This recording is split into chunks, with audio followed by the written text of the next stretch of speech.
Hey everyone, welcome back to Rob's Car World. Today's top pick is a 1971 Plymouth Roadrunner.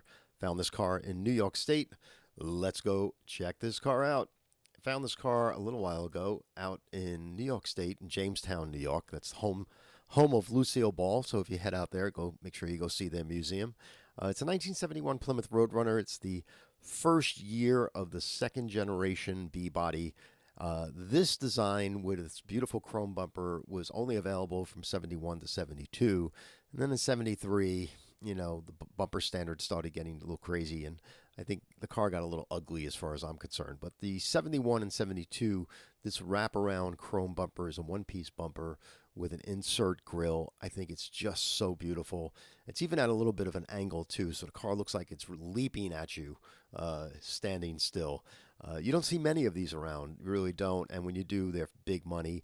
He's asking almost $40,000 for this car. We'll get into the price a bit and we'll tear it apart. But the 71 is the first year of the second generation. What's interesting is that insurance premiums started going really up back then for high performance cars. So this was the last year that you could get the 426 Hemi and you could get the 446 pack, but after 71 that was done. So the 340 cubic inch engines and the 383 cubic inch engines were considered less performance engines, and they were less of a premium. So the reason that somebody built this car in the first place was probably to save a little bit on the insurance side, but it still had 300 horsepower. This car has a 4-speed transmission.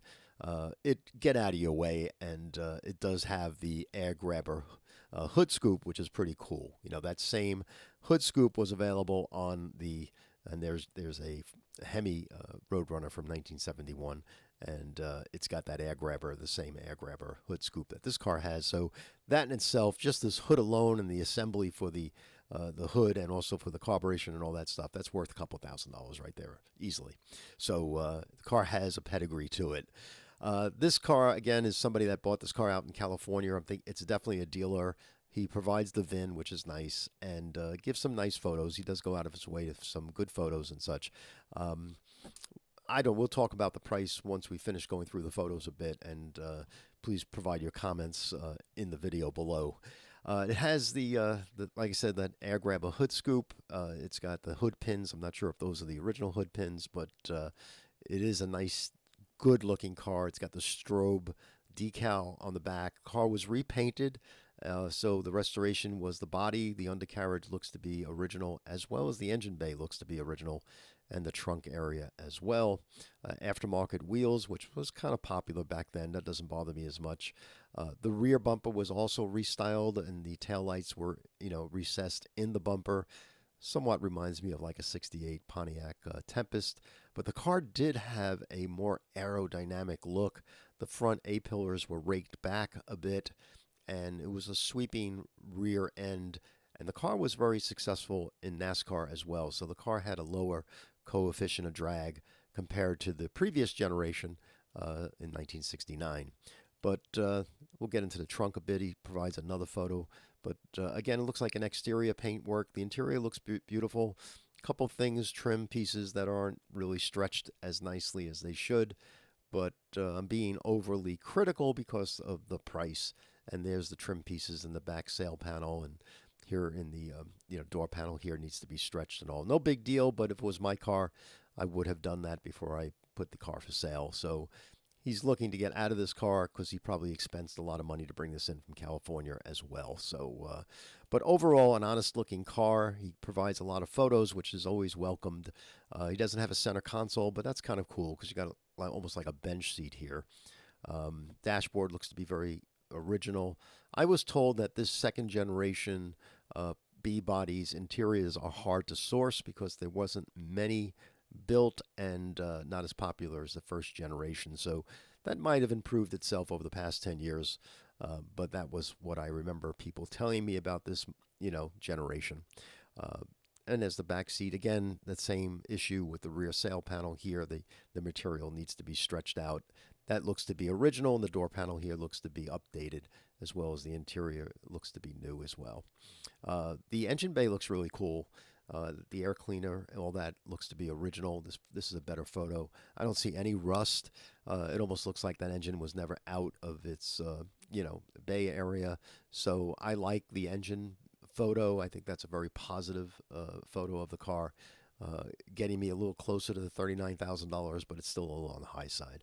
This hood with the air grabber and the air cleaner and all that, just this assembly alone, if you tried to source that out, he could probably sell that for like, $4,000 today. It's a little nutty, but there's a lot of value there with the hood and the air grabber setup and such.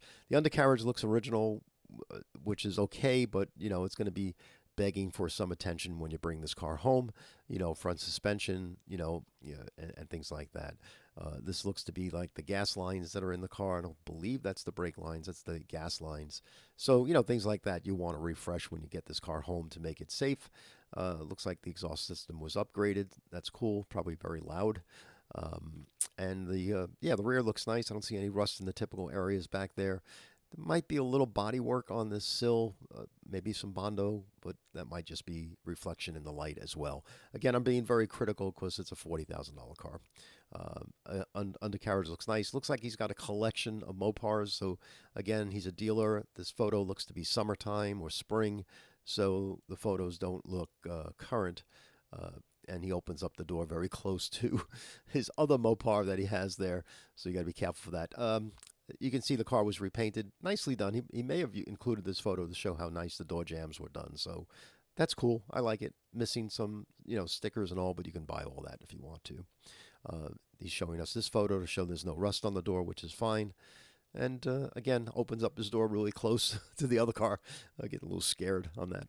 But this is not troubling photo, but if it was me selling the car, I would have repaired the inside material that's stretched and a little creased, and I also would have detailed the engine, the trunk area, by getting a new mat and also and painting this area up and scraping this down so there's no rust but it's an honest photo, and in a way it's nice that he's showing us that too. So that's cool, but not bad. I mean, everything looks original, so that's cool. But a nice car. Is it worth $39,975? It really depends on, what your feeling is on this car. I went to bring a trailer. They had a 440 Plymouth Roadrunner that was sold just this September for $29,000. It's a automatic transmission car. So the question is, what is it worth to get a 4-speed but get a smaller engine and get the air grabber hood? There's some value there with that. So I'm thinking that this car might be worth $32,000, but again, I'm not an expert on the second generation Roadrunners, other than I love the car.